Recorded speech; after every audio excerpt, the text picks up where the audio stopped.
ववतु सहनौ भुनक्तु सह वीर्यं करवावहै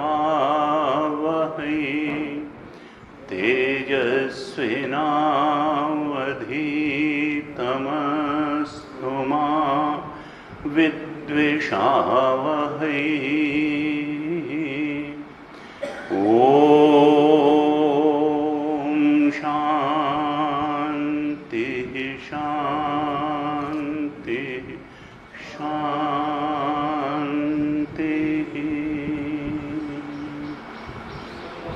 सदाशिवसमारम्भां शङ्कराचार्यमध्यमाम् अस्मदाचार्यपर्यन्तां वन्दे गुरुपरम्पराम्।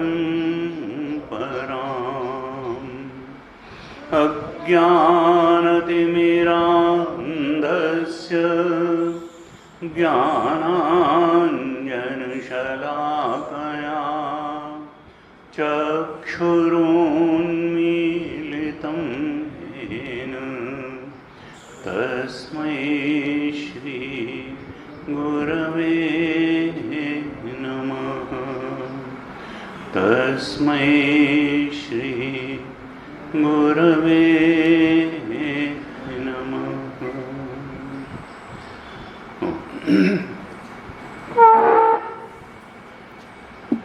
कल हमने तैत्तिरीय उपनिषद पर चर्चा प्रारंभ की और ये तैत्तिरीय उपनिषद बड़ा महत्वपूर्ण उपनिषद है। शर्मा जी आ गए, बहुत अच्छा। तो कृष्ण यजुर्वेद का उपनिषद है और 3 वल्लियां इसमें हैं, 3 भाग हैं। तैत्तिरीय आरण्यक का 7, 8 और 9 3 जो उसके भाग हैं वो तैत्तिरीय उपनिषद है। कुल 10 भाग तैत्तिरीय आरण्यक में हैं, जिसमें 1 से 6 भाग में तो कर्मकांड और उपासना का वर्णन है, कल हमने बताया था। और 7, 8 और 9 भाग जो तैत्तिरीय आरण्यक के हैं वो इस तैत्तिरीय उपनिषद की 3 वल्लियां हैं। पहली वल्ली 7वां भाग शिक्षावल्ली, 8वां भाग ब्रह्मानंद वल्ली और 9वां भाग भृगुवल्ली। शिक्षावल्ली में कर्म और उपासना संबंधी बातें बताई गई, जिसको अंग्रेजी में कहें हिंदू कोड ऑफ कंडक्ट। क्योंकि जीवन में शिष्ट आचार की भी बहुत आवश्यकता है और उपासना की भी बहुत आवश्यकता है। कर्माणि चित्त शुद्ध्यर्थम, जब हम शिष्ट कर्म करते हैं तो अंतःकरण की शुद्धि होती है। निष्काम कर्म, श्रेष्ठ कर्म करने से अंतःकरण सात्विक बनता है, शुद्ध बनता है, निर्मल बनता है, शांत बनता है। इसलिए शिष्ट आचरण, निष्काम कर्म, श्रेष्ठ कर्म की जीवन में बड़ी आवश्यकता है। तो वो शिक्षावल्ली में बताया। गुरु शिष्य संवाद के रूप में जैसे कन्वोकेशन एड्रेस होता है, उस तरीके की बातें 2 बार आई हैं शिक्षावल्ली में कि हे ब्रह्मचारी, तुम यहाँ से जब पढ़ करके जा रहे हो, निकल रहे हो, तो तुम किन किन बातों का ध्यान रखना और जीवन को किस किस प्रकार से बिताना। नैष्ठिक ब्रह्मचर्य का पालन करते हुए अगर पूरा जीवन ब्रह्मचिंतन में व्यतीत करने की तुम्हारी रुचि हो तब कैसे रहना, अथवा गृहस्थ जीवन में प्रवेश करके क्रम क्रम से चल करके ब्रह्मचर्य, गृहस्थ, वानप्रस्थ, संन्यास, इस प्रकार से उस परम सत्य के बोध तक पहुँचने की तुम्हारी रुचि हो तो तुम कैसे कैसे करना। गृहस्थ जीवन जीते हुए, धन अर्जन करते हुए भी किन किन बातों को याद रखना और कौन कौन से कर्म करना मत छोड़ना, लाइफ का अप्रोच क्या रखना, वो बड़े स्पष्ट रूप से शिक्षावल्ली में बताया गया है। और फिर ब्रह्मानंद वल्ली में ऋषि कहते हैं कि देखो, हम भोग जनित आनंद, वासना जन्य कामना, कामना जन्य कर्म और कर्म जन्य परिस्थिति, बाह्य जीवन ही हम जीवन जानते हैं, आंतरिक जीवन से हमारा बहुत परिचय नहीं है। और संतों ने कहा कि देखो, ये बाह्य जीवन काम चलाऊ जीवन है, असली जीवन आंतरिक जीवन है। क्योंकि आंतरिक जीवन तुम पहले भी जीते चले आए, वही लेके आए हो, वही लेके जाओगे। इसलिए आंतरिक जीवन ऊपर उठा कि नहीं उठा, सुधरा कि नहीं सुधरा, बाह्य जीवन सुधरने से बहुत कुछ बनने बिगड़ने वाला नहीं है। भागवत जी में 5वें स्कंद में देवता लोग स्तुति करते हैं भारतवर्ष की, कि इस धरती पर अनेक अनेक द्वीपों का वर्णन करने के बाद जब यहाँ अजनाभ खंड भारत भूमि का उल्लेख आता है तो कहते हैं कि यहाँ जन्म होना सबसे पुण्यवानों के भाग्य में आता है। और हमारे यहाँ से लोग अमेरिका भागते तो ऐसा क्यों कहा? वहां देवता स्तुति करते हैं कि देखो, हो सकता है कि इस धरती पर अन्य जगहों पर सड़कें अच्छी हों, गार्डन अच्छे हों, चमक दमक हो, बिल्डिंगें अच्छी हों, लेकिन सत्संग अच्छा नहीं है। हर स्तर के अधिकारी के लिए हर स्तर का सत्संग अगर कहीं उपलब्ध है तो इस भारत भूमि में ही उपलब्ध है। और इसीलिए देवता लोग कहते हैं कि ये भारत भूमि में जन्म लेना बहुत पुण्यात्माओं का ही ये उपलब्धि है कि वो भारत भूमि में जन्म ले, केवल क्योंकि आंतरिक जीवन सत्संग से ही सुधरता है, उठता है, और कोई रास्ता नहीं है। सत्संगत्व नहीं संगत्व, तात स्वर्ग अपवर्ग सुख धरिय तुला एक अंग, तूल न ताहि सकल मिली जो सुख लव सत्संग। सत्संग में जो सुख मिलता है वो संसार के जड़ भोग पदार्थ देने में सक्षम है ही नहीं। क्योंकि अनुकूल परिस्थिति, जड़ पदार्थों का आनंद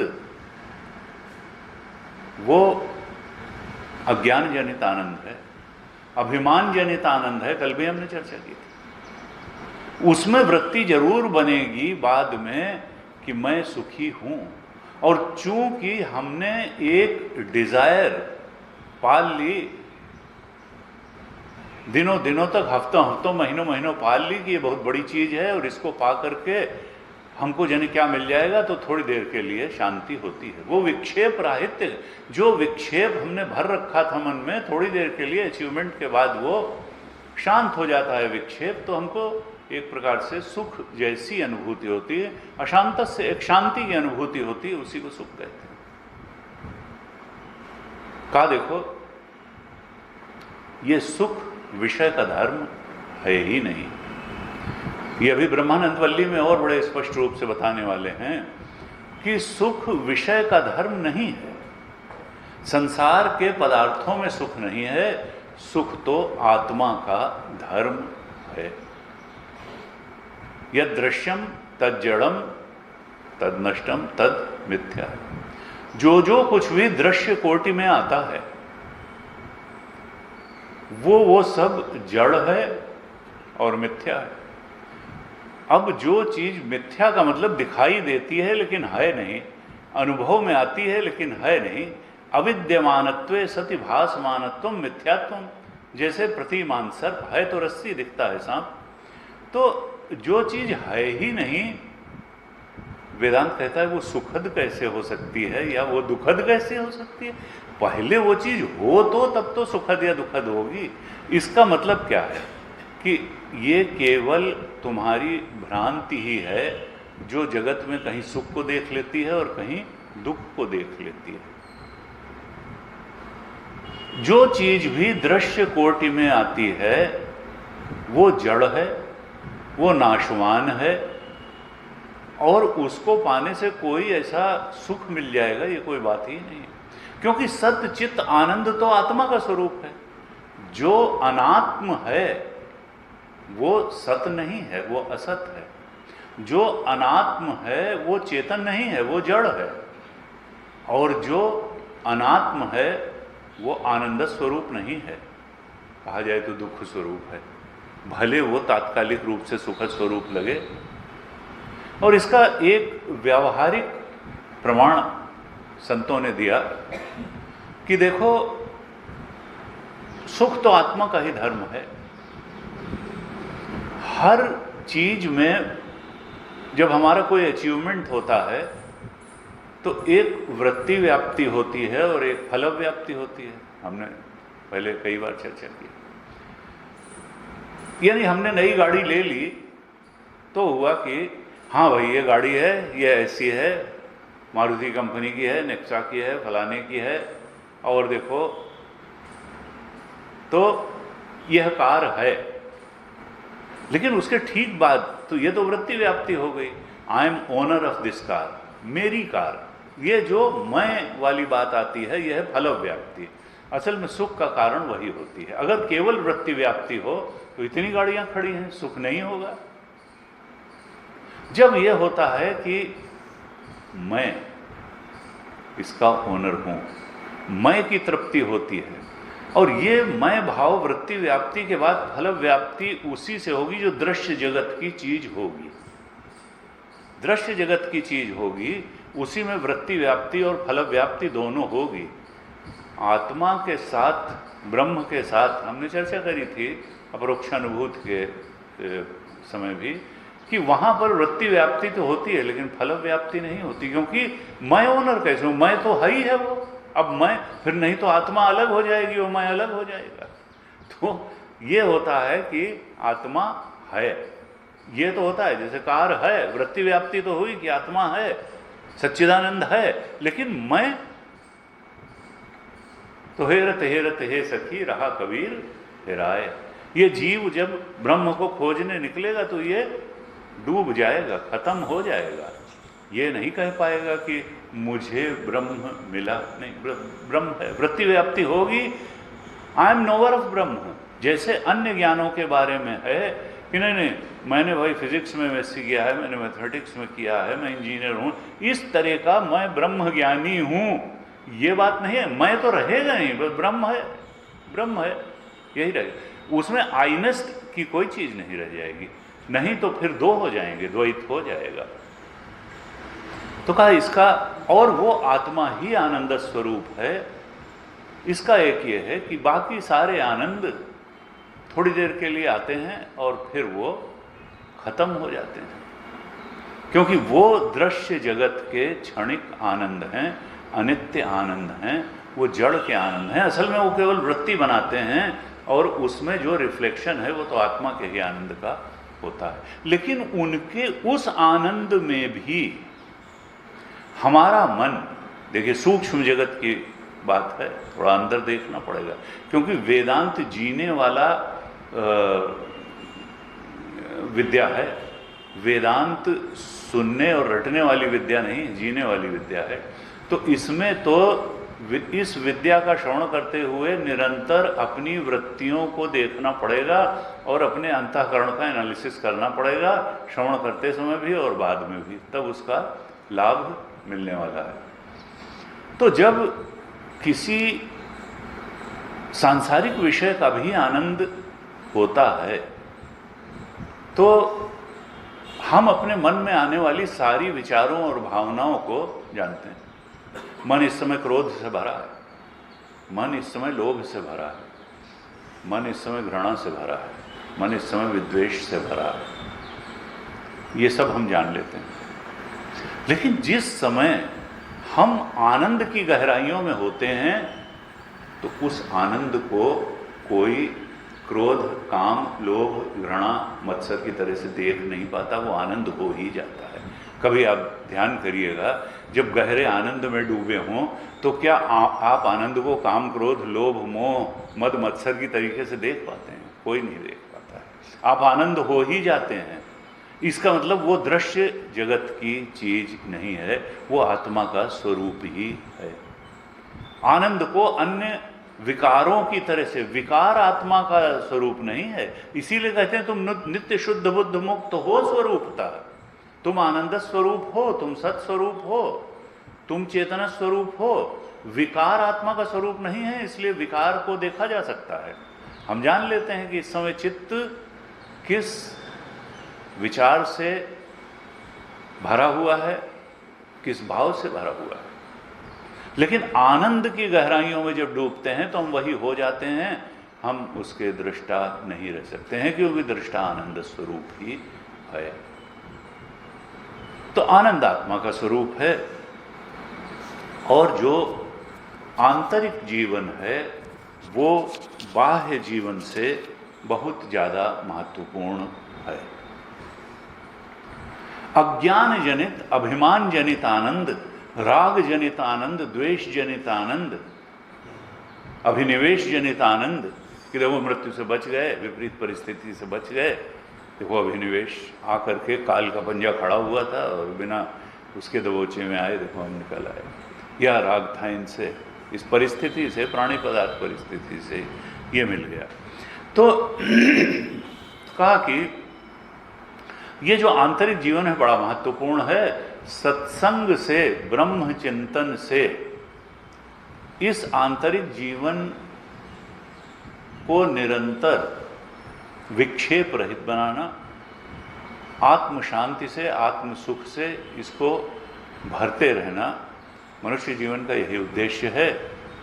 और इसी उद्देश्य की प्राप्ति के लिए, ब्रह्म शांति, ब्रह्म सुख और ब्रह्म ज्ञान की प्राप्ति के लिए, ब्रह्म बोध में स्थित होने के लिए हम इस उपनिषद का अध्ययन कर रहे हैं, श्रवण कर रहे हैं, मनन निधिध्यासन। अब एक बड़ी मजे की बात यह है कि जब हम उपनिषद की कक्षा में बैठते हैं या वैसे भी कभी सत्य के बारे में विचार करते हैं, तो अगर कोई हमसे कह देता है कि भाई आप संसार को बहुत ठीक तरीके से समझते नहीं हैं, तो वैसे तो जितना भी जो समझता है उसको लगता है समझ की यही सीमा है। ये चूंकि अहम पीछे बैठा हुआ है और आत्मा तो ज्ञान स्वरूप है ही, इसलिए जिस व्यक्ति को जितना भी ज्ञान होता है, जिस चीज का, वो समझता है ज्ञान की यही सीमा है, जबकि ऐसा नहीं होता। बिना ब्रह्म ज्ञान हुए आप वास्तविक ज्ञान, ये सब आभासी, ये सब काम चलाऊ ज्ञान है। संसार के सारे ज्ञान काम चलाऊ ज्ञान हैं, ये सत्य के ज्ञान नहीं है। अविद्यायाम अंतरे वर्तमाना स्वयं धीरा पंडितम मन्यमाना दंद्रम्यमाणा पर्यंति मूढ़ा अंधे नहीं नियमाना यथांधा। ये सब धारणाएं हैं सत्य के बारे में, ये सत्य नहीं है। सत्य तो आत्मा, अयम आत्मा ब्रह्म, सत्य तो यही है। बाकी जो हैं वो सत्य के बारे में मत हो सकते हैं, धारणाएं हो सकती हैं। इसलिए और व्यक्ति कुछ कुछ इसको जान भी जाता है। तो अगर किसी से कहिए कि भाई तुम संसार के बारे में बहुत ठीक तरह से नहीं जानते हो, और कुछ तर्क वर्क कर ली, तो कहेगा हाँ काफ़ी कुछ तो जानते हैं, लेकिन अब हाँ एक एक चीज़ के बारे में। तो संसार के बारे में स्वीकृति हो जाती है। यूनिवर्सिटी की जिस फैकल्टी से हमने पोस्ट ग्रेजुएशन, ग्रेजुएशन, पीएचडी किया, उसके बारे में जानते हैं, बाकी के बारे में हम नहीं जानते, उनके प्रोफेसर जानते हैं उसको। लेकिन और इसी तरीके से होता है कि भाई कोई कहे देखो तुम अपने मित्र के बारे में भी ठीक तरह से पूरा पूरा जानते नहीं हो। हाँ हो सकता है। फिर कोई और निकट आए, देखो तुम अपने पत्नी और बच्चों के बारे में भी ठीक तरह से जो पूरा नहीं जानते हो। नहीं जानते, जब हो सकता है वही ना जानते हो। अब यहाँ तक तो आदमी, और जब उसने वेदांती ने कहा तुम अपने बारे में भी ठीक तरह से नहीं, तो उन्होंने कहा अब ज़्यादा मत घुसो, देखो हमारे ये बात हम नहीं मानेंगे, अब तुम कुछ ज़्यादा ही जो है अब उड़ रहे हो। अब ठीक है, हम संसार के बारे में नहीं जानते हैं, मित्र के बारे में, हम पत्नी बच्चों के बारे। अब तुमने ये भी कह दिया कि तुम अपने बारे में भी पूरा ठीक तरह से नहीं जानते हो। अब ये बात तो भाई बहुत मानने लायक। अब अपने बारे में तो हम जानते ही हैं। उन्होंने कहा नहीं, तुम नहीं जानते हो। इसीलिए ब्रह्म से पहले वेदांत आत्मा की बात करता है। आत्मा वारे द्रष्टव्या, आत्मा को जानने वाला ब्रह्म। ब्रह्म और आत्मा कोई अलग अलग चीज नहीं है। आत्मा को ठीक तरह से जान लोगे तो ब्रह्म को भी जान लोगे। योग दर्शन ने जो आत्मा को जाना, इसीलिए वेदांत कहता है वो आत्मज्ञान नहीं है, वो एक पहले वो दृष्टा में स्थित होना है। जब तक दृष्टा के ब्रह्म, तो आत्मा को जाना क्या। तो कहा कि देखो, असल में अपने को जानने से ही शुरू कर। इसीलिए रमण महर्षि जीवन भर कहते रहो, खोजो कि मैं कौन हूं। इस बात को लेकिन स्वीकार करना ही बड़ा कठिन होता है कि मैं अपने बारे में नहीं जानता हूं। अब सवाल यह है कि दो बातें। एक तो यह है कि हमें तो लगता है हम तो सब जानते हैं, अपने बारे में तो भाई जानते ही हैं। शास्त्र कहता है कि जो हमारा स्वरूप बताता है हम वैसा नहीं जानते हैं। शास्त्र कहता है तुम सच्चिदानंद स्वरूप हो, और हम कहते हैं कि हमको तो मच्छर काटता है तो भी परेशानी होती है।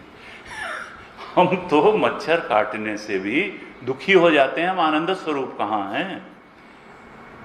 हरीश, देखिए इसमें कुछ बुक साधना जी लाई हैं, इनको जिसके पास ये न हो पुस्तक, वो लोग ले सकते हैं।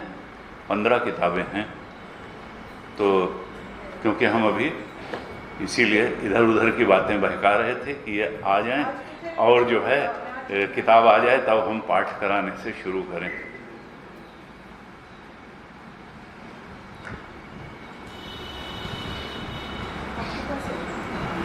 उनके पास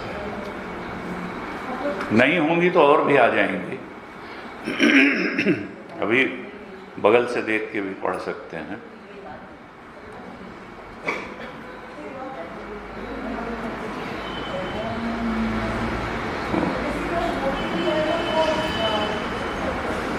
जिनके पास 9 वाली हो, नहीं आपके पास तो है फिर, देखिए जिनके पास है वो अभी न लें, बाद में और आ जाएंगी तब ले लेंगे।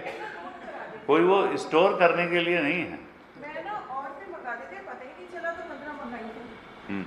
अभी और कितने लोगों को नहीं मिली और जरूरत है उनको।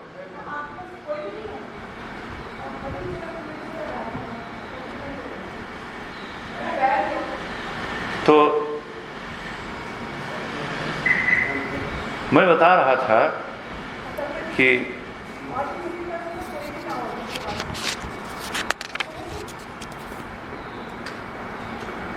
हमको वेदांत कहता है कि देखो साधक, तुम अपनी जानकारी से शुरू करो। अपने आप को अगर ठीक से जान लिया तो तुमने परमात्मा को भी जान लिया, संसार को भी जान लिया, जानने लायक जो जो कुछ था सब जान लिया, जो मिथ्या था मिथ्या को भी जान लिया, सत्य को भी जान लिया, सब कुछ जान लिया। दिलमा खोज दिल ही दिल खोजहु, यहीं रही माँ रामा। आत्म देश की खबर न जानी, मथुरा जाओ चाहे काशी। कहा देखो, ये आत्मदेव जो हैं वो परमात्मा, वो ब्रह्म तत्व तो तुम्हारे अंदर ही चेतन बन करके, आनंद बन करके बैठा हुआ है। तो तुम ये जो सुखी दुखी होने वाला है ये मन है।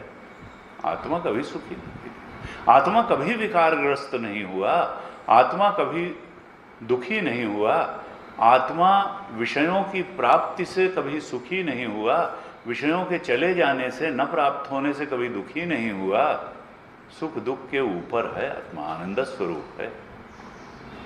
इसलिए तुम साधक अपने आप को जानो, और इसी आत्मज्ञान तक पहुंचाने के लिए ये तैत्तरीय उपनिषद है। और शिक्षावल्ली जैसी हमने चर्चा की कि कर्म और उपासना का भी बड़ा महत्व है। जीव अल्पज्ञ है और अल्प शक्ति है, और जब तक जीव भाव है तो उस बोध में प्रतिष्ठित होने के लिए इसको ताकत चाहिए। नायम आत्मा बलहीनेन लभ्य, उपनिषद में ही कहा कि यह आत्मा बलहीन को प्राप्त नहीं होता है। नायम आत्मा बलहीनेन लभ्य, इसके लिए बल चाहिए। हनुमानंद जी कहते हैं कि ये जिम है, ये हॉस्पिटल नहीं है, ये जिम है। जिम में कौन जाता है? स्वस्थ आदमी, जिसके पास इतनी ताकत होती है कि वो 1 घंटे ट्रेडमिल और तमाम पर चल सके। तो जिम स्वस्थ आदमी जाता है और स्वस्थ होने के लिए, और अस्पताल बीमार आदमी जाता है सामान्य शक्ति का लाभ करने के लिए। तो ये जो सत्संग है, जो उपनिषद का ज्ञान है, ये नायम आत्मा, ये बलवानों के लिए है, बलहीनों के लिए ये नहीं है। ये it is not hospital, it is gym. ये सांसारिक सात्विक व्यक्ति जब गुणातीत होने के लिए, छलांग भरने के लिए, गुणातीत में त्रिगुणातीत में छलांग भरने के लिए जिज्ञासु बनता है, मुमुक्षा होती है उसके अंदर परम सत्य की, तब वो फिर यहाँ आता है, उपनिषद की शरण में आता है, श्रुति की शरण में आता है। तो शिक्षावल्ली में इसीलिए कर्म और उपासना बताया, क्योंकि योग्यता आवश्यक है। कैसे उस ब्रह्म चिंतन से ब्रह्म बोध तक पहुँचने के लिए योग्यताएं कर्म और उपासना की हों, वो तरीके बताए। फिर ब्रह्मानंद बताया कि देखो आनंद ही तो चाहिए, तो ब्रह्मज्ञानी का आनंद सबसे बड़ा आनंद होता है। मनुष्य का आनंद, देवताओं का आनंद, ऐसे ऐसे बहुत कोटियां बताई, और अंत में ब्रह्मानंद बताया। अक्षयम सुखम अश्नुते, गीता ने भी कहा अक्षय सुख की प्राप्ति होती है आने जाने वाले।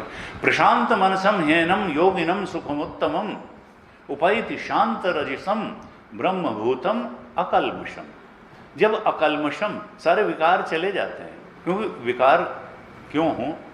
जब तक वहाँ सुख बुद्धि बनी हुई है, सत्य बुद्धि बनी हुई है, तभी तक तो आदमी उसके पीछे दौड़ता है। जब वहाँ दुख बुद्धि हो गई, जब संसार के सारे आकर्षण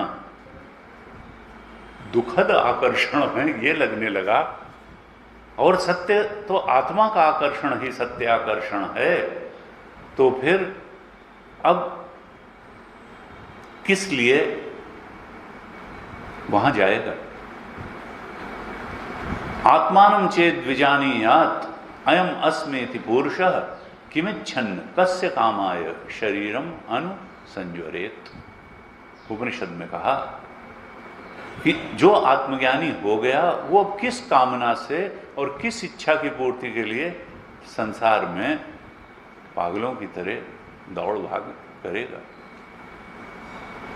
कबीर ने कहा सांच सांच कहूं तो मारन धावे, और झूठे बहुत गुमाना, संतों देखत जग बौराना। मैं जब कहता हूं कि सत्य की तरफ दौड़ो, तो लोग मारने दौड़ते हैं। क्यों? क्योंकि वो तो असत्य की और दुख की तरफ सुख मान करके दौड़ने के इतने अभ्यस्त हो गए हैं जन्म जन्मांतर से, कि सत्य की ओर दौड़ने की बात कहते हैं भाई ये बात मत करो, ये बात मत करो। कहते हैं एक मछली होती है जो जब देखती है बहुत बड़ी मछली उसको खाने आ रही है, तो कीचड़ में मुंह घुसेड़ करके सोचती है भय चला गया। मनुष्य की कुछ हालत तो ऐसी ही है। जब उसको भय सताते हैं, परेशानियां सताते, तो संसार के कीचड़ में और मुंह घुसेड़ लेता है कि सत्य की बात दिखाई ही न दे। अरे काल का पंजा एक दिन आएगा, वो तुम्हारे कीचड़, संसार के कीचड़ में मुंह घुसेड़ने से तुम्हारा जीवन अनंत जीवन नहीं बन जाएगा, वो तो तुमको खा ही लेगा, खत्म ही कर देगा।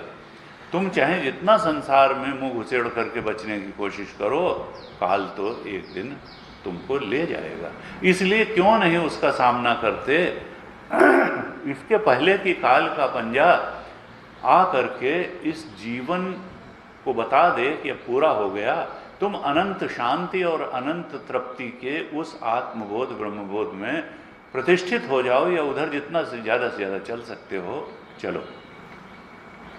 और इसके लिए अपने आप के सच्चे स्वरूप को जानना आवश्यक है। तो ये जो वेद है, ये ब्रह्म प्रमा का जनक है। धर्म प्रमा का कल हमने चर्चा की थी, 4 ही तो पुरुषार्थ हैं, अर्थ, काम, धर्म और मोक्ष। अब कामना पूर्ति सारे प्राणी जानते हैं कि काम भोग, कामनाओं की पूर्ति के लिए ही तो शरीर है। खाना पीना, रहना, बच्चे पैदा करना, उनको पालना बढ़ाना, हर प्राणी कामनाओं की पूर्ति। अब ये मनुष्य ने अर्थ नामक एक चीज़ बना दी, तो भाई मनुष्य के लिए अर्थ भी जरूरी है, नहीं तो हो नहीं पाएगी कामना पूर्ति। लेकिन धर्म, अगर शास्त्र का अनुग्रह न हो, संत न हो, तो धर्म नाम की चीज़ कोई हो नहीं सकती है। तो वेद ही धर्म प्रमा का जनक है कि क्या कर्तव्य है, क्या अकर्तव्य है, क्या करना है, क्या नहीं करना है, क्या। तो धर्म प्रमा का जनक वेद है, और ब्रह्म प्रमा का जनक भी, मोक्ष का स्वरूप और मोक्ष का मार्ग बताने वाला भी वेद ही है। ये 2 बातों में वेद ही प्रमाण है, क्योंकि ये दोनों अतीन्द्रिय विषय हैं, इंद्रियों की पकड़ में नहीं आते हैं। धर्म प्रमा इंद्रिय ज्ञान से नहीं हो सकती है। धर्म प्रमा और ब्रह्म प्रमा, इनका जनक वेद है, क्योंकि ये दोनों अतीन्द्रिय विषय हैं। हमको शब्द स्पर्श रूप रस का ज्ञान तो इंद्रियां कराएंगी, उन पर आधारित अनुमान प्रमाण से बुद्धि भी बहुत सारा ज्ञान कराएगी, लेकिन उसमें क्या धर्म है और क्या अधर्म है, ये केवल इंद्रिय ज्ञान से नहीं मालूम पड़ेगा, क्योंकि इसमें इस जीवन के पहले और अन्य लोक और बहुत कुछ इन्वॉल्व होता है धर्म में। इसीलिए कहते हैं कि अगर हम केवल इंद्रिय ज्ञान तक सीमित रहेंगे, अगर हम इस शरीर के बाद जीवन नहीं मानेंगे, तो नैतिक जीवन का कोई अर्थ नहीं रह जाएगा। नैतिक जीवन भी आवश्यक है, ये बात भी प्रमाणित नहीं हो पाएगी अगर हम चार्वाक दर्शन में रहेंगे। पीत्वा पीत्वा पुनर्पीत्वा यावत् पतति भूतला उत्थाने च पुनर्पीत्वा पुनर्जन्म कुतो भव। पुनर्जन्म न भी माने तो लाइफ आफ्टर डेथ, मुस्लिम भी मानते हैं, क्रिश्चियन भी मानते हैं, यहूदी भी मानते हैं, सब मानते हैं। अगर लाइफ आफ्टर डेथ नहीं मानेंगे, केवल ये संसार यहीं तक है, गर्भ से श्मशान तक की ये देह यात्रा ही जीवन यात्रा है, अगर यही मानेंगे, क्योंकि दर्शन आचार का जनक होता है। जिस व्यक्ति का दर्शन जैसा होगा उसका आचरण भी वैसा ही होगा। अगर केवल देह जीवन को ही और देह यात्रा को ही जीवन मानेंगे, तो फिर नैतिक जीवन का को भी जस्टिफाई नहीं कर पाएंगे। फिर नैतिकता क्यों? भाव मन तो करे तुम, परम स्वतंत्र न सिर पर कोई, भाव मन करो तुम सोई। फिर तो जो मन में आवे वही करो, नैतिक जीवन का भी कोई आधार नहीं रहेगा। इसीलिए क्रिश्चियनिटी, इस्लाम और यहूदियों ने भी भले पूर्व जन्म न माना हो और पुनर्जन्म भी न माना हो, लेकिन लाइफ आफ्टर डेथ तो वो भी मानते ही हैं। एक कौन स्वर्ग में जाएगा? डे ऑफ जजमेंट जब होगा, कयामत का दिन होगा, अल्लाह गार्ड आएगा और कर्मों के अनुसार किसी को जन्नत में भेजेगा, किसी को दोजख में भेजेगा, किसी को हेवन में भेजेगा, किसी को हेल में भेजेगा। तो उस समय तक किसी न किसी फार्म में व्यक्ति जिंदा है। भले गुरु जी कहते थे भले ताबूत का पता न लगे, लेकिन वो तो है वहाँ, ये मानते हैं वो लोग भी कि वो तो लेटे हैं डे ऑफ जजमेंट तक, वो तो क़यामत के दिन तक, जिस दिन अल्लाह आके डिसीजन लेगा। और कितनी एब्सर्ड है, कहा जिस चीज़ की शुरुआत होती है उस चीज़ का अंत भी होता है। अगर जीव की शुरुआत हुई है तो तुम कैसे मान रहे हो कि वो अनंत काल तक फिर रहेगा? संसार में ये नियम कहीं नहीं देखा जाता। जातस्य ही ध्रुव मृत्यु ध्रुवम जन्म मृतस्य च। जिस चीज की घड़ा बनता है तो घड़ा फूटता है, देह बनता है तो देह जाता है, कार बनती है तो एक दिन कंडम होती है, मकान बनता है तो एक दिन गिरता है। जिस चीज की भी उत्पत्ति हुई है उसका नाश अवश्य होगा। पैदा होने वाली चीज खत्म न हो ये हो ही नहीं सकता है, जो कुछ भी पैदा हुआ है। इसीलिए कबीर ने कहा सूरज मरी हैं, तारा मरी हैं, मरे वैद और रोगी, साधो ये मुर्दों का गांव। यहाँ जो है, जो चीज पैदा हुई है वो नष्ट अवश्य होगी। अब वो तीनों धर्म मानते हैं कि जीव पैदा तो हुआ, लेकिन अगर पैदा हुआ तो फिर हमारे यहाँ भाई अनादि है, जीव अनादि है, लेकिन इन्होंने कहा ज्ञान बाध्य है, क्योंकि अज्ञान के वो है भी नहीं, असल में पैदा भी नहीं हुआ है जीवत्व। अज्ञान के कारण वही ब्रह्म जीव के रूप में अपने को अनुभव करने लगता है। It is not a real जो है क्रिएशन। जीव की कोई वास्तविक सृष्टि नहीं है। हमारे यहाँ तो पूरी से संसार की भी, जगत की भी वास्तविक सृष्टि नहीं है। ये तो रज्जु सर्पवत है, चाहे जीवत्व हो या जगत हो। तो इसलिए ज्ञान बाध्य है, चूंकि अज्ञान से उत्पत्ति थी, अज्ञान से ही जिस चीज की उत्पत्ति है उसका अधिष्ठान सत्य होता है, वो सत्य नहीं होता जो दिखाई देता है, जैसे प्रतिमान सर्प, रस्सी। इसी प्रकार से परमात्मा सत्य है, आत्मा सत्य है, ब्रह्म सत्य है। ब्रह्म सत्यम जगन मिथ्या जीवो ब्रह्म ना परा, शंकराचार्य जी ने इतना बता दिया। तो लेकिन अब ये विचित्र दर्शन है कि ये कहते हैं कि भाई जीव की उत्पत्ति हुई, उनके यहाँ परमात्मा ने जीव को भी उत्पन्न किया। हमारे यहाँ तो कहते हैं कि भाई परमात्मा ने जीव की इच्छाएं पूरी करने के लिए एक रचई जग गुण बस जाके हरि प्रेरित नहीं निज। और परमात्मा ने भी क्या, परमात्मा की विद्या माया ने, अविद्या माया ने तो जीव की उत्पत्ति की, अविद्याग्रस्त है, अविद्या माया को धारण करके वही ब्रह्म तत्व ईश्वर के रूप में आता है और वो अपनी माया से जगत की सृष्टि करता है। किसको, क्यों? क्योंकि जीवों को कर्मों के भोग की आवश्यकता होती है, तो जीवों को उनके कर्मों का भोग देने के लिए वही परमात्मा माया की उपाधि लेकर के अपनी माया से जगत की सृष्टि कर देता है। असल में माया भी मिथ्या है और अविद्या भी मिथ्या है, इसलिए अविद्याजन्य ब्रह्म जीव भी मिथ्या है और माया जन्य जगत भी मिथ्या है। असल में तो एक ब्रह्म है, वही माया की उपाधि से ईश्वर बन जाता है, माया के क्रिएशन से जगत बन जाता है और अविद्या की उपाधि से वही ब्रह्म तत्व जीव बन जाता है। असल में त्रैत है ही नहीं।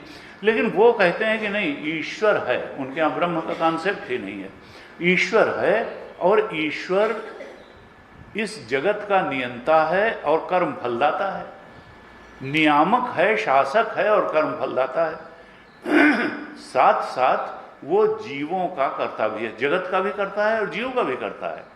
यानी जीव को परमात्मा ने उत्पन्न किया। अब यहाँ लॉजिकल फैलेसी आती है कि जिस चीज की उत्पत्ति हुई है वो नष्ट भी होगी, लेकिन उनके यहाँ न्याय दर्शन नहीं है, तर्क का अभाव है, बनते बड़े तार्किक हैं लेकिन तर्क है ही नहीं। हल्ले में जैसे कहते हैं ना, भय और उत्साह संक्रामक होते हैं, तो बस एक लहर टाइप की है, नहीं यही है, यही ठीक है, यही ठीक है, यही आनंद है, यही दौड़े जाओ दौड़े जाओ दौड़े जाओ। अरे परेशानी है तो जीवन तो परेशानी का ही नाम है, और कुछ सुख भी तो है, कुछ दुख है। हल्ले में चला जा रहा है, शांत बैठ करके कुछ सोचा ही नहीं कि भाई कुछ मिल भी रहा है, और उसी में जीवन पे जीवन खत्म होते गए, अनेक अनेक जन्म का संसरण होता गया। तो हमारे यहाँ ऋषियों ने कहा, देखो सुनो, शांत होकर के बैठो, आंतरिक जीवन बड़ा महत्वपूर्ण जीवन है और विचार से बढ़ करके जीवन में कुछ भी नहीं है। इसलिए इस विचार का सदुपयोग करो, केवल इच्छाओं की पूर्ति के लिए ही विचार का उपयोग मत करो। परम सत्य के बोध में प्रतिष्ठित होने के लिए तुम विचार का उपयोग करो। इसी को कहा ब्रह्म चिंतन। इच्छा परायण हो करके इच्छा पूर्ति के लिए ही इस चिंतन की अभूतपूर्व शक्ति का तुम इस्तेमाल मत करो। कामना पूर्ति के लिए ही चिंतन की अपूर्व शक्ति का इस्तेमाल मत करो। तुम ब्रह्मबोध के लिए चिंतन की इस अपूर्व शक्ति का इस्तेमाल करो। तुम लक्ष्य निष्ठ चिंतन करो, लक्ष्य से बिखेरने वाले चिंतन में बहुत उलझो मत, क्योंकि वो अंततः वो चिंतन भले लगे कि बहुत सुख की परिस्थिति दे देगा। देखिए, परिस्थिति कर्म से जो कुछ पैदा होता है काल में नष्ट हो जाता है। चाहे जितनी अनुकूल परिस्थिति होगी, अगर कर्म से पैदा होगी तो काल में नष्ट हो जाएगी, और नष्ट होगी तो दुख होगा। शरीर नष्ट होने का दुख होता है कुछ भी। तो कहा वो चीज़ पाओ इस विचार से, चिंतन से, जो नष्ट होने वाली नहीं है, जो शाश्वत है, जो आनंद स्वरूप है, चेतन स्वरूप है, सत स्वरूप। सत वही है जो त्रिकाले तिष्ठत, जो न पैदा हुआ न मरेगा, और ऐसा तुम्हारा स्वरूप ही है, ब्रह्म चेतन आत्मचेतन ही है। तो इस बोध के साथ, इस लक्ष्य के साथ हम इस ग्रंथ में प्रवेश करेंगे कि हमारे पास 3 साधन परमात्मा ने दिए हैं, और वो सबको दिए हैं, क्योंकि सृष्टि भेदभाव नहीं करती, मनुष्य भेदभाव करता है। और वो साधन है विचार का साधन, भावना का साधन और कर्म का साधन, या बुद्धि, मन और इंद्रिय, शरीर, सबके पास है। अब कोई बड़ा से बड़ा संत बोध, ब्रह्म बोध को उपलब्ध हुआ, इन्हीं 3 साधनों का उसने ठीक तरह से उपयोग कर लिया तो परम सत्य को उपलब्ध हो गया, और नहीं तो संसार में ही भटकता भटकता जीवन समाप्त हो गया। तो कहा कि देखो, ये विचार का साधन, भावना का साधन और कर्म का साधन। विचार का अर्थात ये है बुद्धि का साधन, भावना अर्थात मन का साधन, और फिर इंद्रिय और शरीर कर्म का साधन। इंद्रिय और शरीर का ठीक से इस्तेमाल हो, मन का ठीक से इस्तेमाल हो, और बुद्धि का भी ठीक से इस्तेमाल हो। चरण राम, इंद्रियां हैं पादेंद्रिय, तो चरण राम तीर्थ चली जाहि, राम बसहु तिनके, जिनके श्रवण समुद्र। कान का ठीक इस्तेमाल हो, पैर का ठीक इस्तेमाल हो, हाथ का, आंख का ठीक इस्तेमाल हो, इंद्रियों का, शरीर का ठीक से इस्तेमाल हो।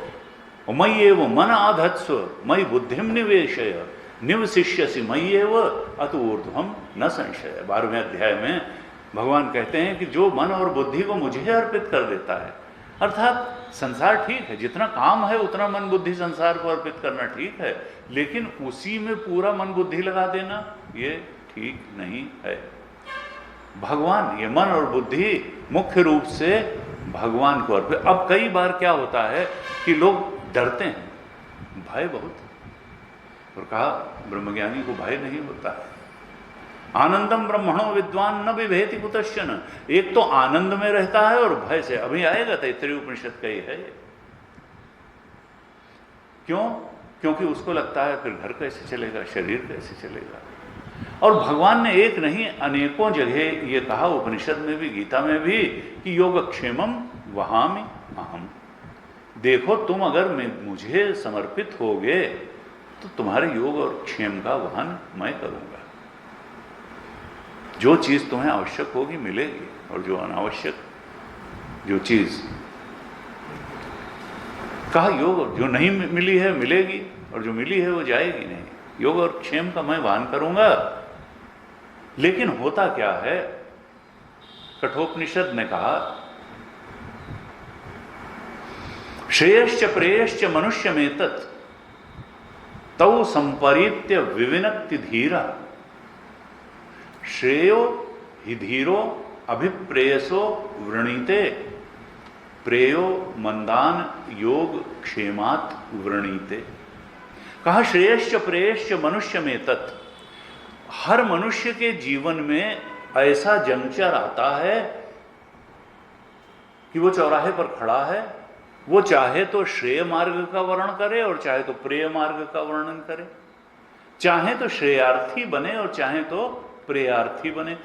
प्रेयार्थी का मतलब जो मन को प्रिय लग रहा है वो करे, या जो शास्त्र श्रेयस्कर बताता है, जो सबसे ऊंची उपलब्धि है, उधर चले। कहा हर व्यक्ति के जीवन में ऐसे अवसर आते हैं जब वो चाहे तो श्रेय का वर्णन कर सकता है और चाहे तो प्रेय का वर्णन कर सकता है। श्रेयश्च प्रेयश्च मनुष्य में तत् तौ संपरीत्य विविनक्ति धीरा। जो धीर पुरुष है वो इस बात का विवेक करता है कि श्रेय का वर्णन ठीक है कि प्रेय का वर्णन ठीक है। तौ संपरीत, दोनों को अलग अलग समझता है कि प्रेय मार्ग क्या है और श्रेय मार्ग क्या है। तौ संपरीत्य विविनक्ति धीरा, विवेक करके दोनों को स्पष्ट रूप से समझ लेता है कि प्रेय मार्ग क्या है और श्रेय मार्ग क्या है, प्रेय मार्ग से क्या मिलने वाला है और श्रेय मार्ग का अनुसरण करने से क्या मिलने वाला है। और फिर कहा कि क्या होता है उसके बाद में निर्णय, कहा धीर श्रेयश्च धीर अभिप्रेयसो वृणीयते। प्रेय मार्ग पर वरीयता दे करके जो धीर पुरुष है वो श्रेय मार्ग का ही वर्ण करता है, श्रेय के रास्ते पर चलता है। और प्रेयो मंदान, जो मंद बुद्धि हैं, जो ठीक तरह से विवेक नहीं कर सकते हैं, जिनके अंदर आत्मबल नहीं है, कंफ्यूज्ड हैं, एनालिटिकल पावर नहीं है, दूरदृष्टि नहीं है, कहा इससे जो मंदान हैं वो प्रेय मार्ग का वर्ण करते हैं। प्रेयो ही मंदान, और क्यों करते हैं? योगक्षेम के दबाव में।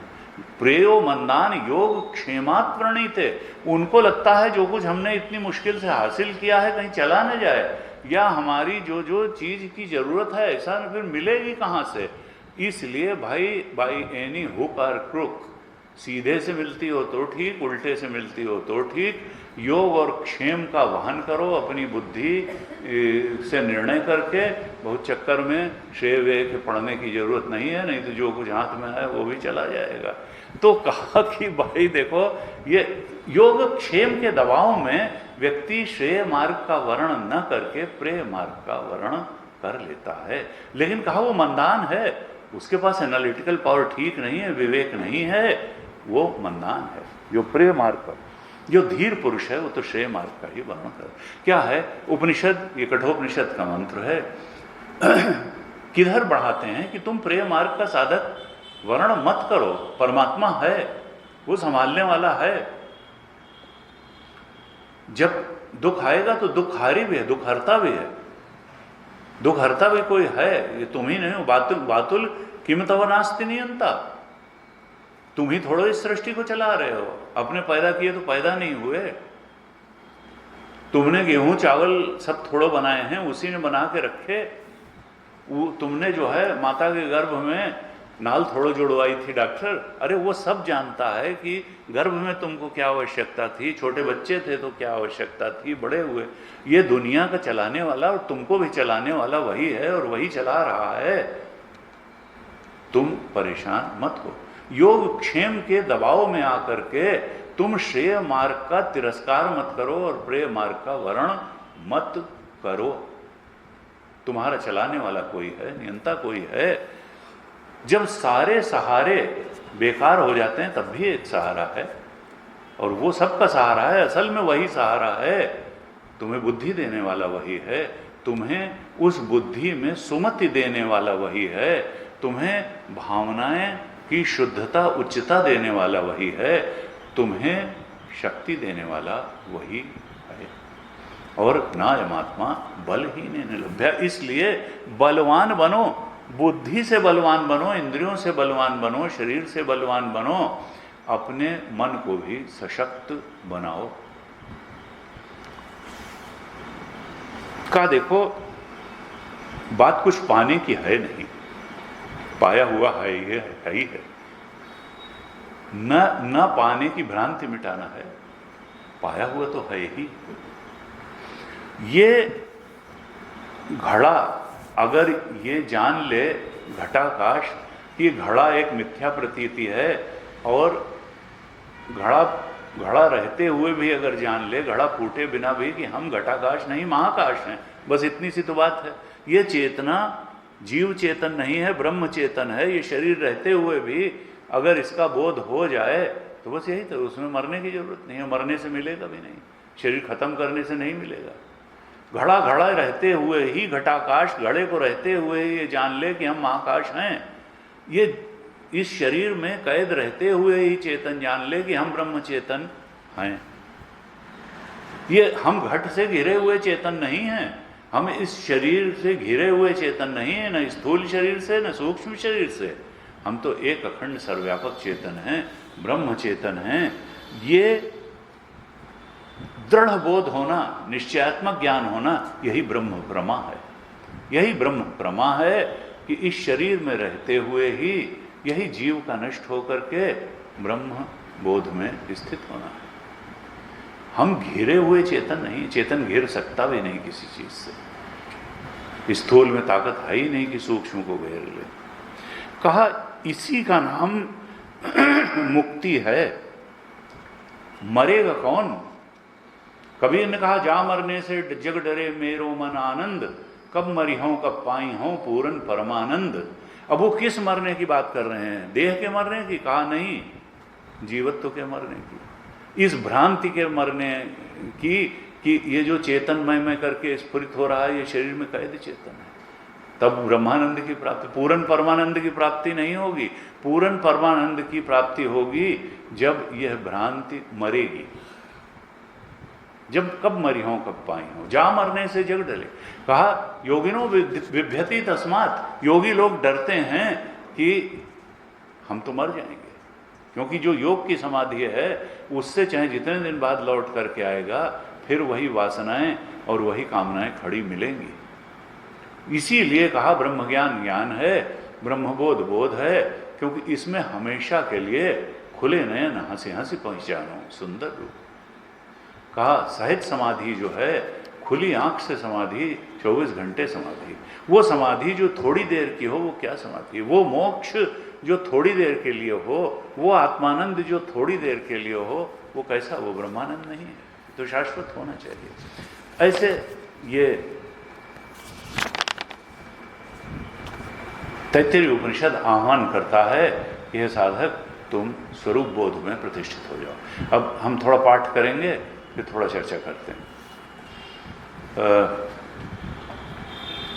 आप लोग पाठ करिएगा, नहीं तो जिसके पास और पुस्तक होगी उससे कर लेंगे। भगवान शंकराचार्य ने, हमने कल भी चर्चा करी थी, शांति मंत्र के भी पहले एक थोड़ी सी मीमांसा लिखी, छोटी सी, और उस मीमांसा का मुख्य उद्देश्य है कि ये बिल्कुल स्पष्ट हो जाए कि मोक्ष का स्वरूप है क्या, मुक्ति है क्या। क्योंकि समाज में मुक्ति के बारे में भी बड़ी भ्रांति, कल हमने चर्चा की। गंगा स्नान से लेकर के और सारूप्य मुक्ति, सालोक्य मुक्ति, सारूप्य मुक्ति, सार्ष्टि मुक्ति, बहुत तरीके की मुक्तियाँ। तो यही मुक्ति क्यों चाहिए? मुक्ति हित्वा अन्यथा रूपम स्वरूपेण व्यवस्थिति, स्वरूप में स्थिति, ब्रह्मबोध में स्थिति ही मुक्ति क्यों है, और वास्तविक जो मुक्ति है उसका स्वरूप क्या है, इसका निर्धारण, और वो कैसे होगा मोक्ष।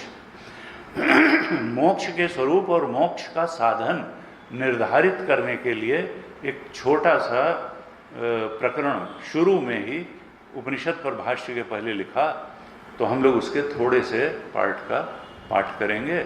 शुरू में कल जो हमने 3 श्लोक उन पर चर्चा की थी वो लिखे, गुरु की और ईश्वर की प्रार्थना के, उनका भी पाठ कर लेते हैं, फिर थोड़ा भाष्य का पाठ करेंगे। आप दोहराइएगा। यस्माज्जातं जगत् सर्वं यस्मिन्नेव प्रलीयते येनेदं धार्यते चैव तस्मै ज्ञानात्मने नमः। यैरिमे गुरुभिः पूर्वं पदवाक्य प्रमाणतः व्याख्याताः सर्ववेदान्ताः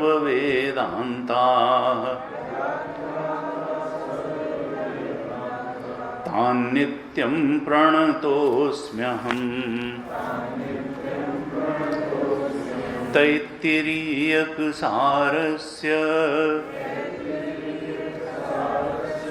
मयाचार्य प्रसादतः विस्पष्टार्थरुचीनां हि व्याख्येयं संप्रणीयते। अब भाष्य पाठ करेंगे, आप दोहराइएगा।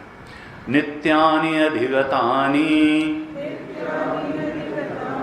कर्माणि उपात्त दुरित क्षयार्थानि काम्यानि च फलार्थिनां पूर्वस्मिन् ग्रन्थे इदानीं कर्म उपादान हेतु परिहाराय ब्रह्म विद्या प्रस्तूयते।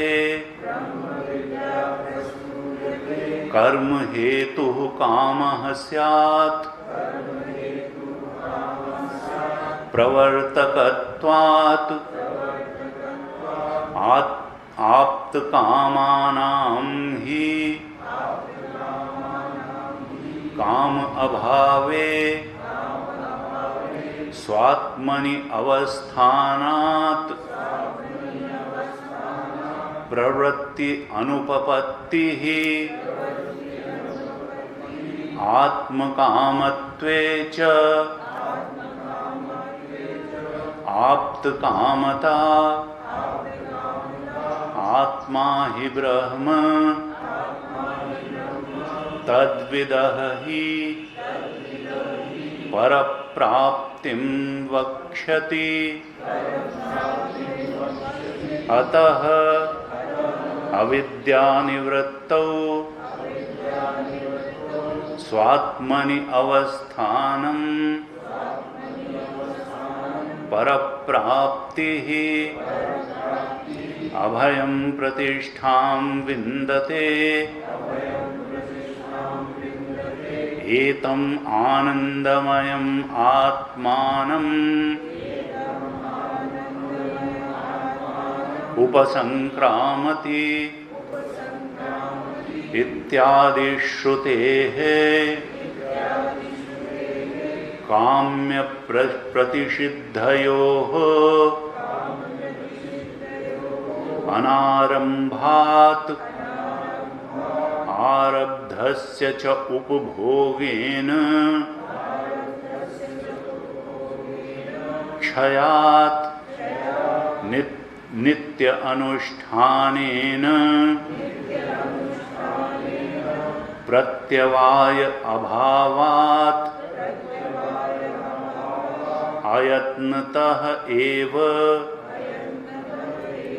स्वात्मनि अवस्थानं मोक्षः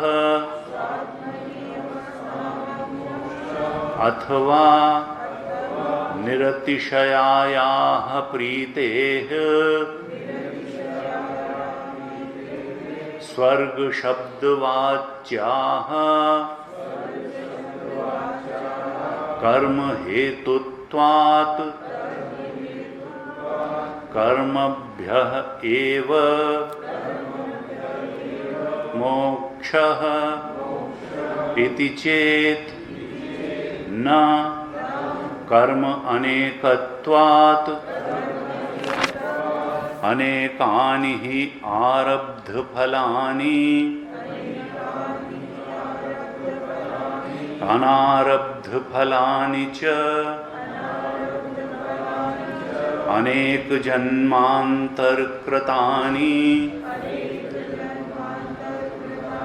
विरुद्ध फलानि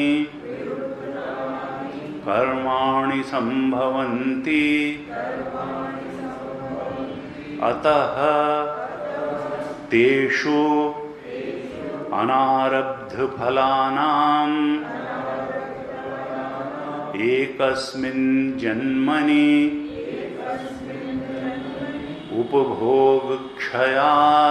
उपभोगक्षय असंभवात् शेष कर्म निमित्त शरीर आरंभ उपपत्ति कर्म शेष सद्भाव सिद्धि च तद्या इह रमणीय चरणाः ततः शेषेण इत्यादि श्रुति स्मृति शतेभ्यः।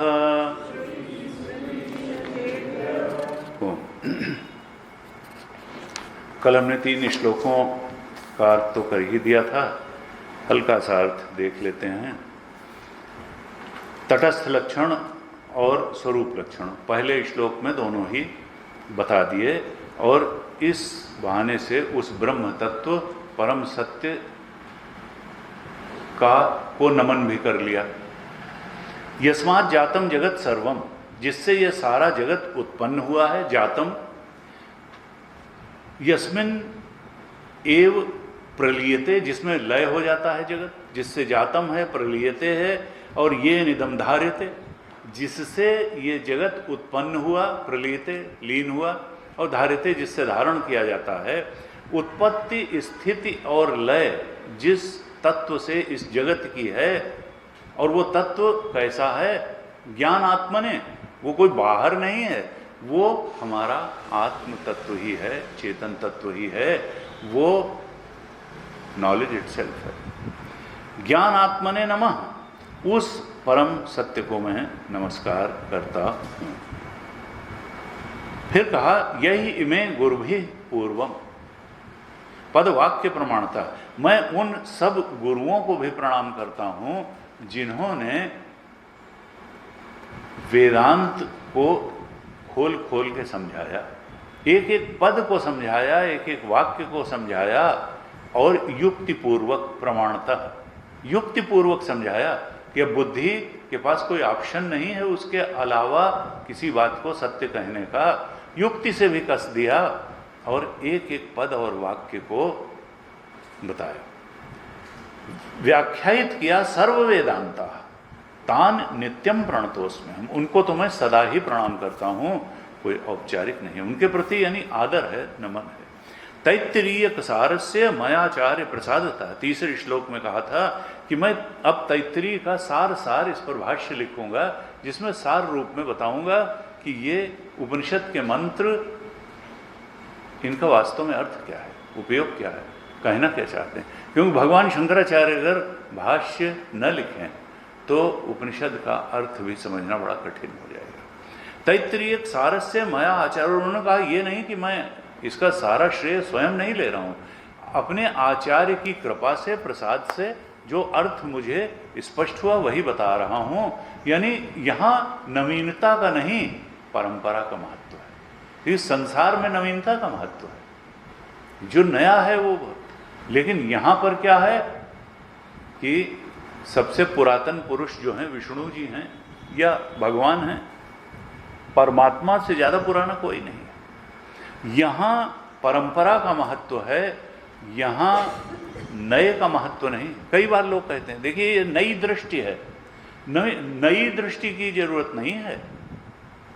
आदमी जो है वो धोती जो है जीन्स पहन सकता है, लेकिन उसके पैदा होने का ढंग वही है, जवान होने का ढंग वही है, बूढ़े होने का ढंग वही है, मरने का ढंग वही है।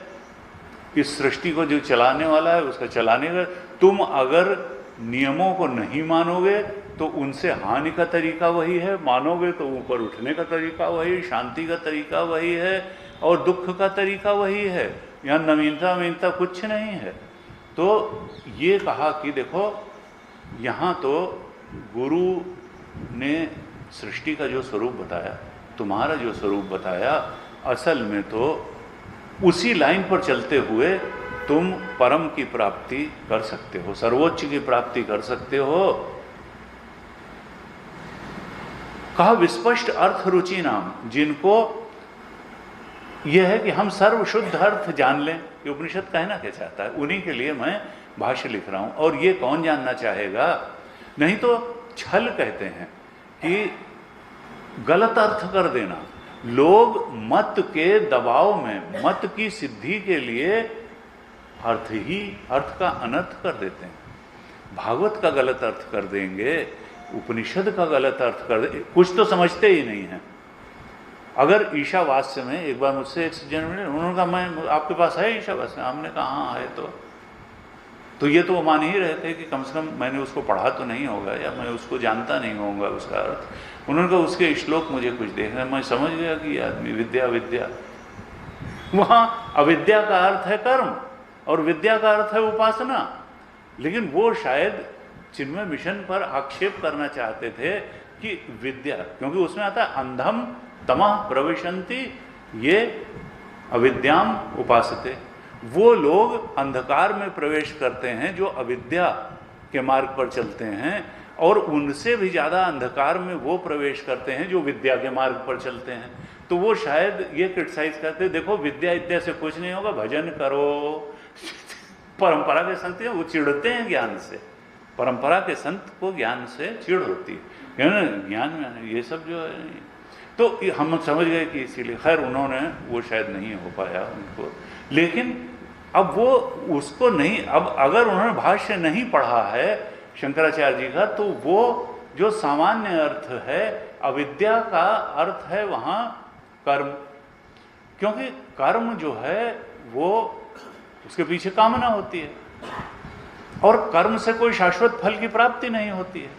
इसलिए कर्म की सीमा यही है कि बहुत अच्छे ढंग से अगर किया जाएगा, यानी निष्काम कर्म किया जाएगा, तो अंतःकरण की शुद्धि कर्म ब्रह्मबोध नहीं कराएगा, वो ज्ञान से ही होगा। ऋते ज्ञानात् न मुक्ति, उपनिषद ने कहा ज्ञान के सिवा मुक्ति नहीं है। कहा उनसे भी ज्यादा वो अंधकार में प्रवेश करते हैं जो विद्या, विद्या का अर्थ उन्होंने कहा उपासना।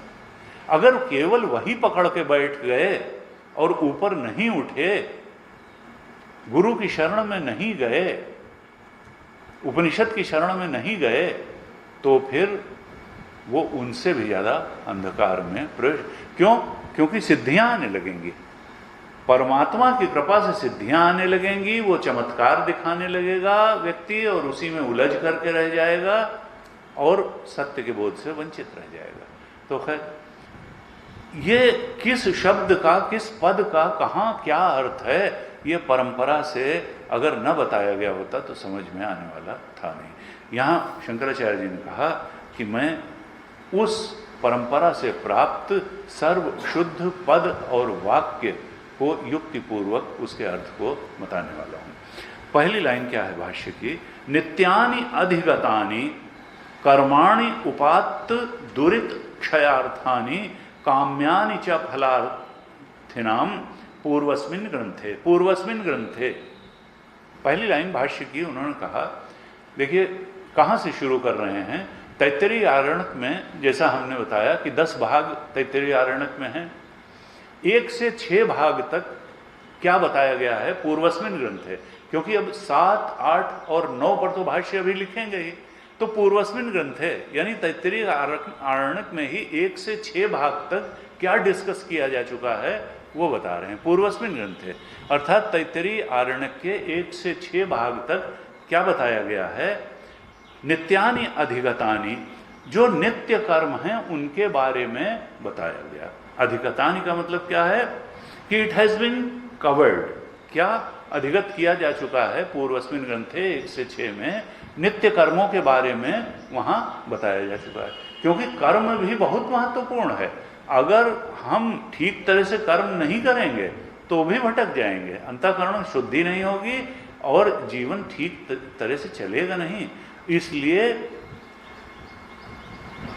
कहा उसमें नित्यानि अधिगता, नित्य कर्मों का वर्णन हो चुका और कर्तव्य कर्मों का भी वर्णन हो चुका, क्योंकि 2 ही कर्म हैं जो कि लाभकारी। देखिए कर्म जो है वो बहुत तरीके के हैं, हमारे यहाँ तो बड़ा संतों ने ऋषियों ने विश्लेषण करके रखा है।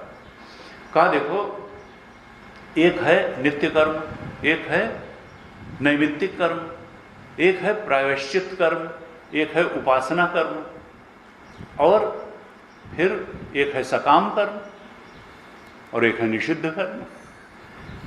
अब 2 अगर ब्रॉड क्लासिफिकेशन कर्म के किए जाएं तो हम कह सकते हैं कि एक है निषिद्ध कर्म और एक है विहित कर्म।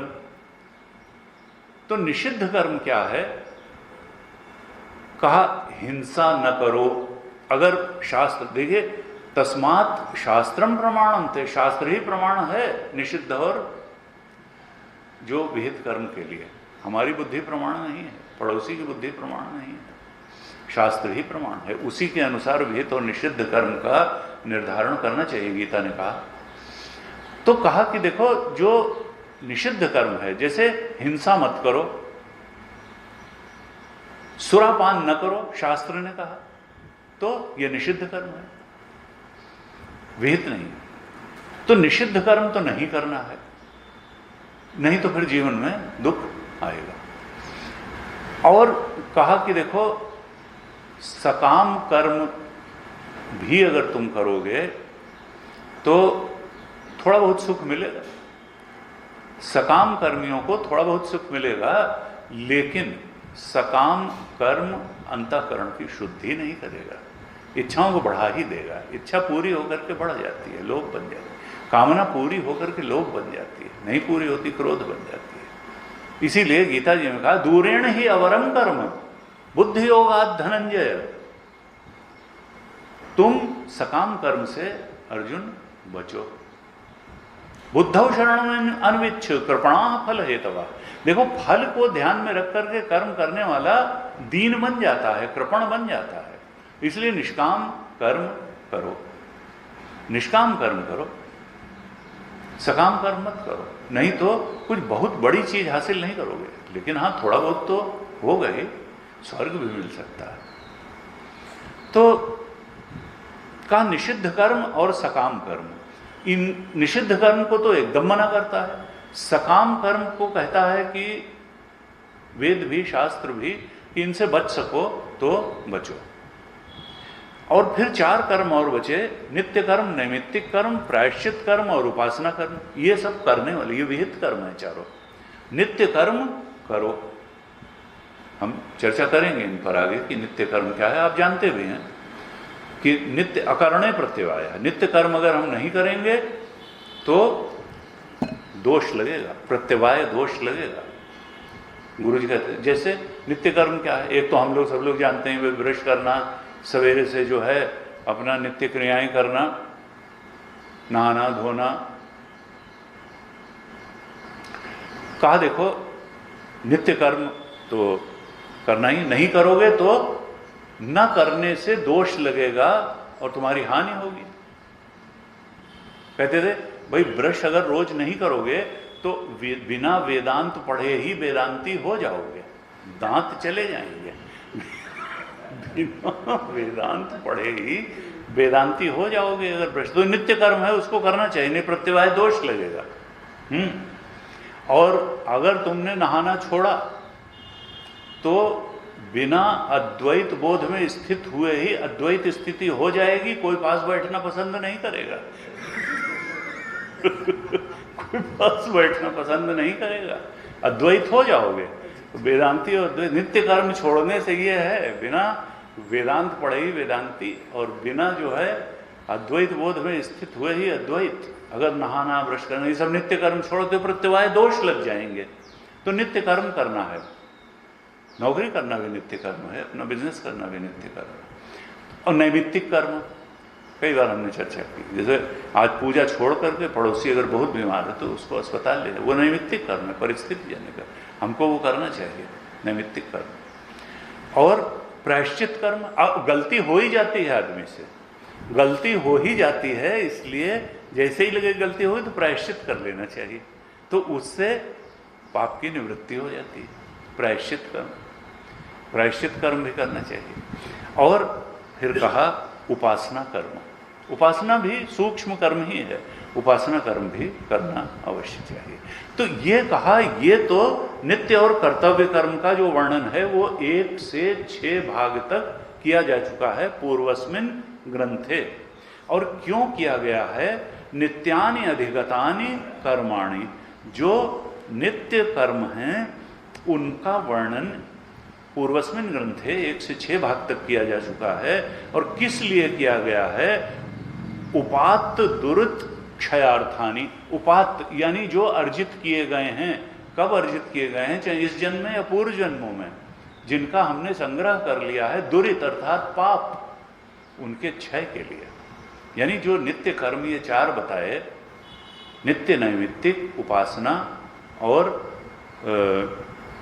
प्रायश्चित कर्म, इससे जो हमने पूर्व जन्म में कुछ अधर्म के कृत्य किए होंगे, दुरित अर्थात पाप कर्म भी हमारे साथ जो लगे हैं, उनके क्षय के लिए नित्य और कर्तव्य कर्मों का करना आवश्यक है। वो क्या कर्म है, कैसे करना है, इनका 1 से 6 तक पूर्वस्मिन ग्रंथ में वर्णन किया जा चुका है। और क्या किया गया वर्णन पूर्वस्मिन ग्रंथ में, कहते हैं काम्यानि च फलार्थे नाम।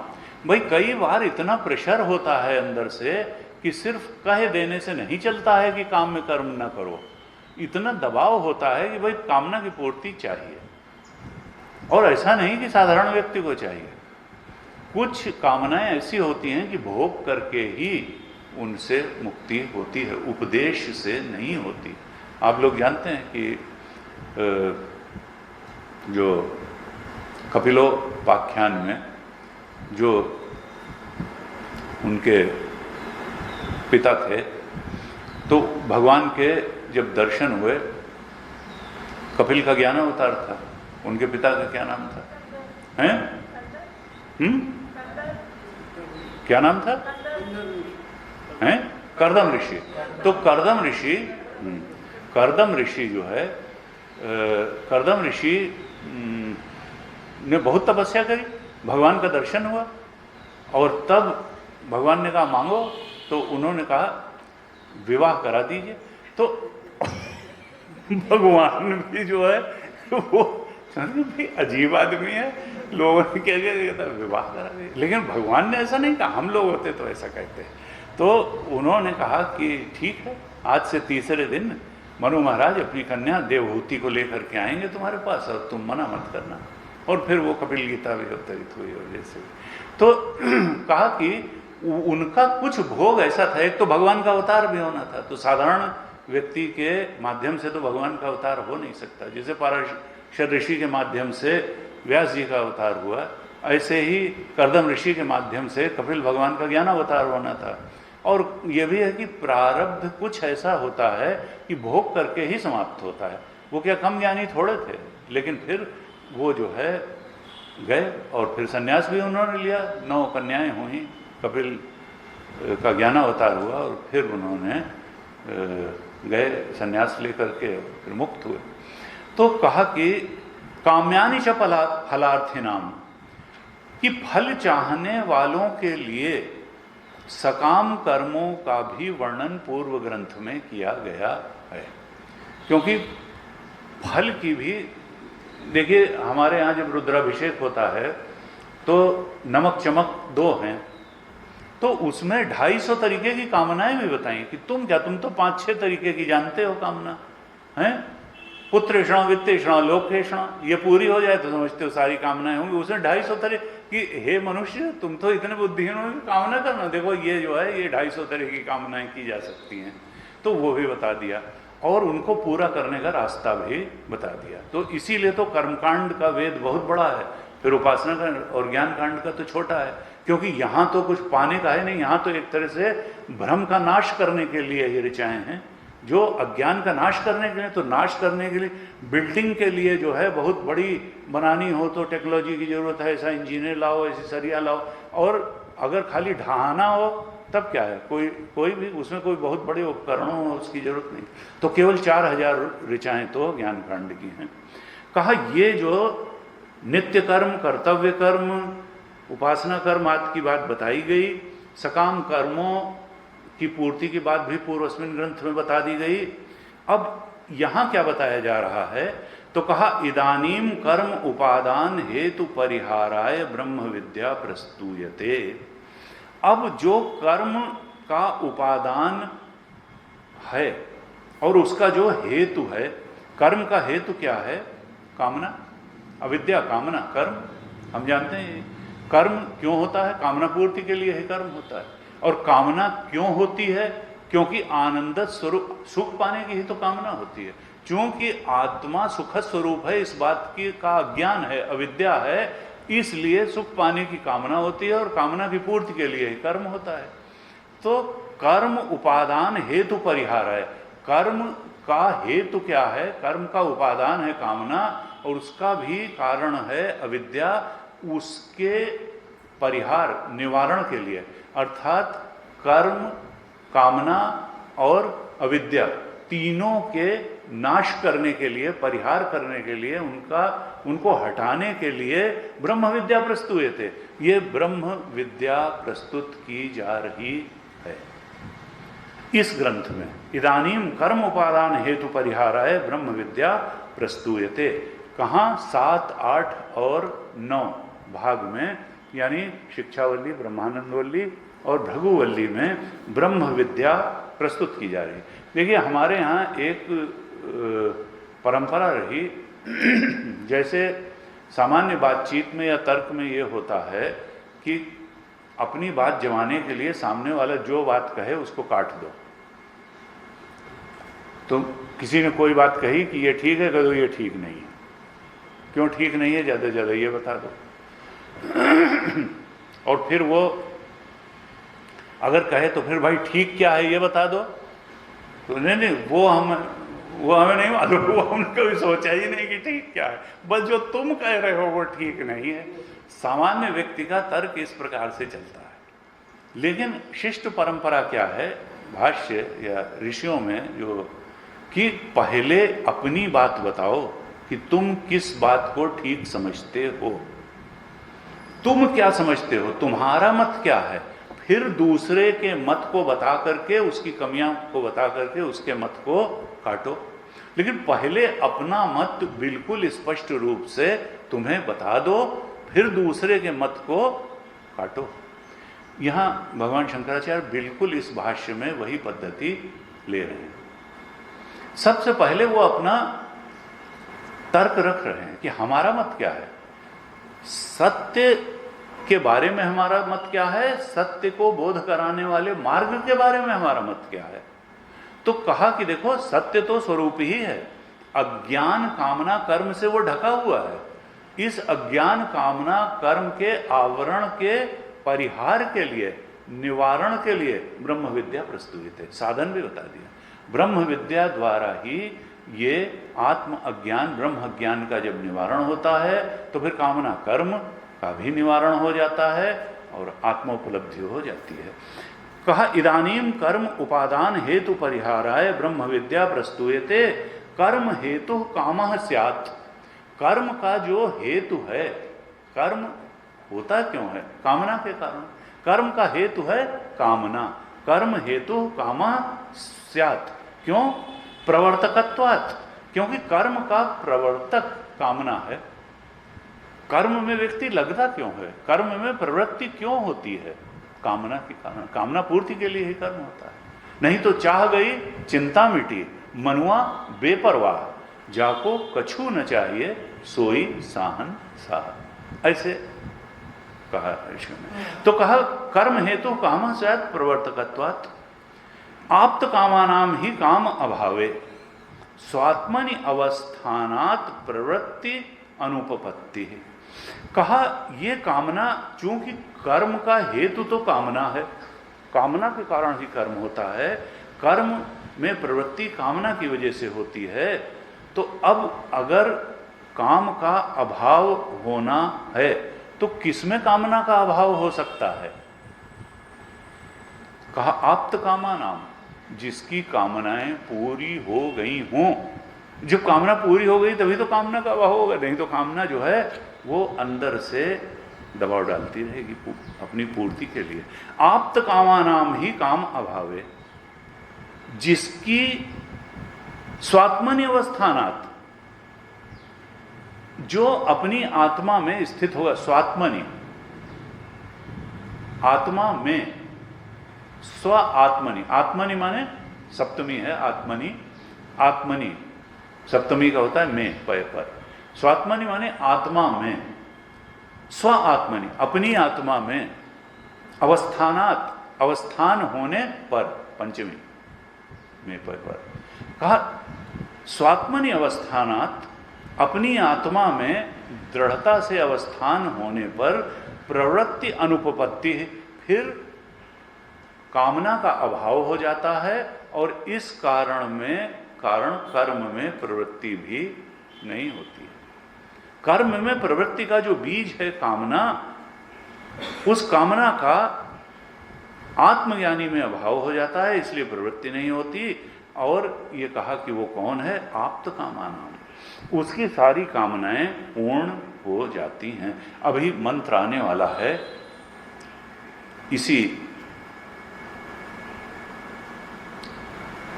तैत्तिरीय उपनिषद में, जहां पर कि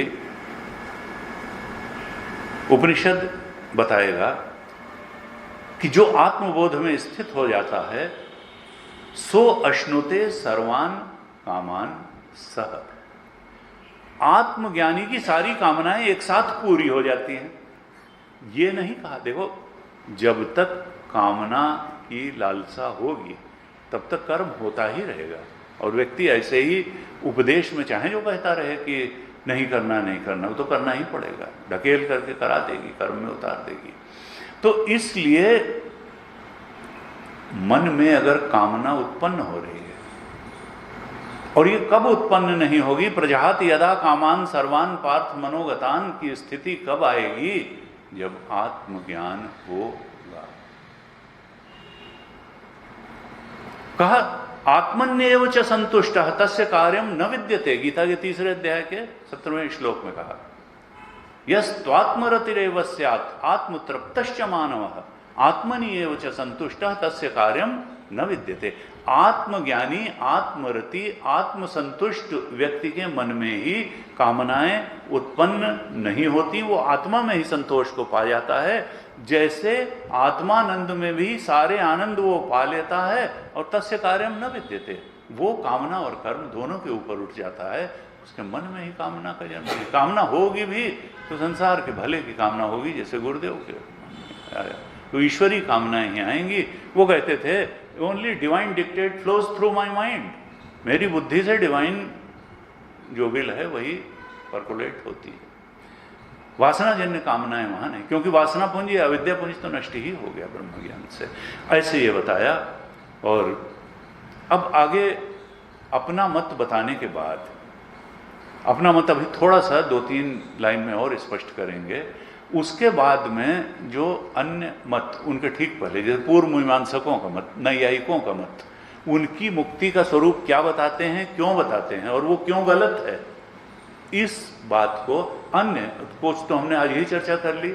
यहूदी हैं, इस्लाम है, मुसलमान लोग हैं। अब ये उनके समय में तो शायद 2200 साल पहले हुए होंगे, तो नहीं होंगे, 7वें में होंगे तो शुरुआत हुई होगी। तो या अन्य पुराणों में जो मुक्ति की कॉन्सेप्ट है, ईश्वर का कॉन्सेप्ट है, तो उस सब की दृष्टि में वैदिक ईश्वर कैसा है, पुराणों का ईश्वर कैसा है, यहूदियों का ईश्वर कैसा है, इस्लामियों का कैसा है, क्रिश्चियंस का कैसा है, आर्य समाजी किस तरीके से मानते हैं, ऐसे तमाम मत मतांतर, वो क्यों गलत है, यही क्यों ठीक है, वैदिक ईश्वर का कॉन्सेप्ट ही क्यों ठीक है, यही परम सत्य के बोध में क्यों ले जाने वाला है, ये सब बातें अभी भाष्य में बहुत खोल के इसी पूर्व मीमांसा में बताने वाले हैं। हम अगली कक्षा में इसकी चर्चा करेंगे। ओम पूर्णमदः पूर्णमिदं पूर्णात् पूर्णमुदच्यते पूर्णस्य पूर्णमादाय पूर्णमेवावशिष्यते। ओम शांति शांति शांति। हरि ओम श्री गुरुभ्यो नमः। हरि